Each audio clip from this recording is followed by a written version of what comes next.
As a leader, you've got to be able to solve problems. And what you want is a problem to be solved quickly without any further disruption. But we know that's not always the case. It can be quite overwhelming when everything's fine, then all of a sudden you're pulled in and you've got to deal with something, you've got to try and figure it out. It's one of the hardest things about being a leader.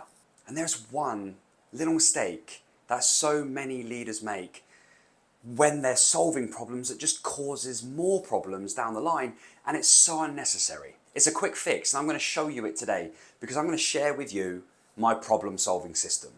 By the end of this video, you'll be able to put a problem in and you'll be able to solve it without that further disruption. You'll be able to get it done, figure it out, deal with it. And then you can get back to doing what you do best. So come on then, let's get into it. First thing you've got to do is you've got to write down the problem. What is it that you are facing, that you're struggling with? Write that down at the top.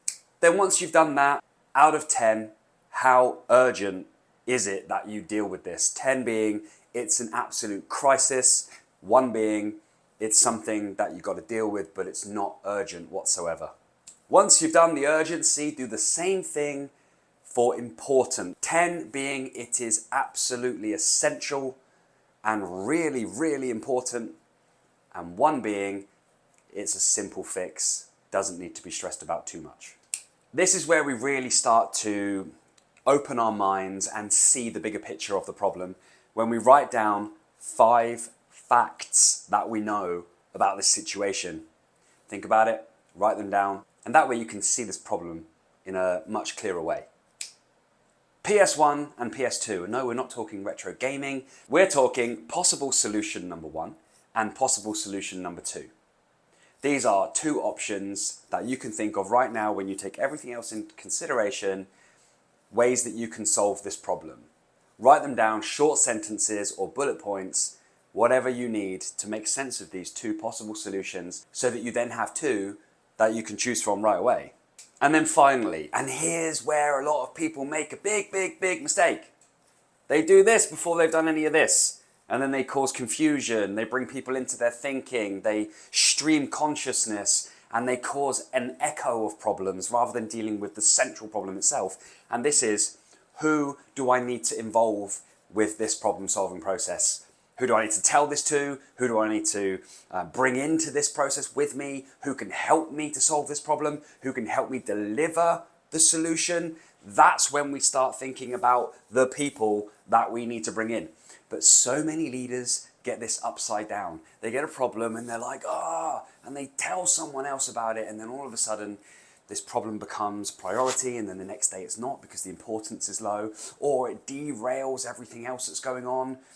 Everyone has to jump in and put a fire out, which could have probably been, dealt with on your own or with one person strategically, but now everyone's involved, and it causes disruption and chaos and ultimately a lack of productivity. So leaders, we have to control the problem-solving process. We have to make it an objective process so that it isn't an emotional process. Problems are there to be solved, and you've got a natural way of doing it. Depending on your personality style, you will either be more inclined to sit down and take an objective approach, or you'll be more inclined to sit down and talk about it with other people. But here's the thing, problem solving is better when it's objective. So the more dominant D-style profiles or the C-style conscientious personalities, those guys and girls will take to this more naturally, and probably the disruption will be a lot less than those that are I-style or S-style on the DISC personality spectrum. So whatever style you are, the objective problem solving is always best. Here's a little structure, a little system that you can use. You can probably use this straight off the bat, or you can add to it. But what it gives you is an idea of how urgent this problem is, how important it is, and if these numbers are below 7, then you can probably take your time a little bit with this, right?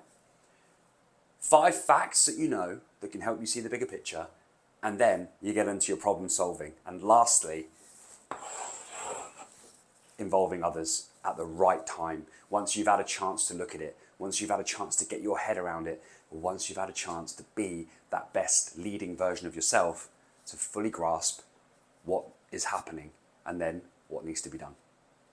Thanks for watching. If you like this sort of thing, if you're a leader and you want to be the best that you can be in what you do, then subscribe to my YouTube channel. I make videos like this all the time and would love to engage with you to be able to help you in the future.